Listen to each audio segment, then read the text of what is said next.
Universiteti prestigjioz i Harvardit ka shtuar gjuhën shqipe në listën e gjuhëve të huaja për studentët e tij, duke shënuar një hap të rëndësishëm për promovimin e kulturës dhe gjuhës shqipe në arenën akademike ndërkombëtare. Ky zhvillim erdhi pas kërkesës së studentëve shqiptaro-amerikanë dhe mbështetjes së punonjësve shqiptar në administratën e këtij universiteti të njohur botror. Gjuha shqipe tashmë ofrohet si lëndë me zgjedhje në departamentin e gjuhëve dhe qytetërimeve të lindjes së afërt në 3 nivele, fillestar, i mesëm dhe i avancuar, duke u përshtatur studentëve me nivele të ndryshme njohurish.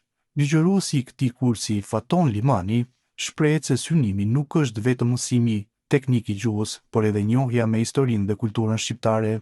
Studentët mësojnë strukturën e gjuhës, gramatikën, morfologjinë, por edhe të folurit, shkrimin dhe leximin. Përveç gjërave bazike kanë folur edhe për pjesën e kulturës dhe historisë.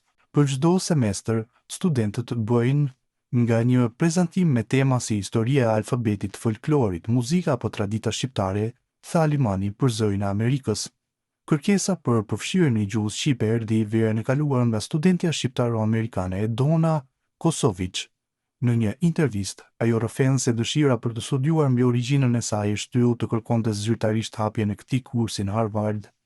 Unë kam dashur të mësoj gjuhën shqipe, është shumë e rëndësishme për mua.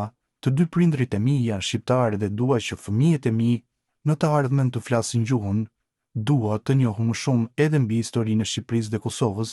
Çdo klasë më ndihmon të mësoj diçka të re, shprehet e Dona. Ky hap shihet si një mundësi e madhe jo vetëm për studentët me origjinë shqiptare, por edhe për të gjithë ata që duan të studiojnë gjuhën dhe kulturën e një populli me histori të pasur dhe identitet të veçantë në Ballkan. Programi pritet të ngjallë interes të madh në mesin e studentëve dhe të ndihmojë në ruajtjen dhe promovimin e gjuhës shqipe në diasporë.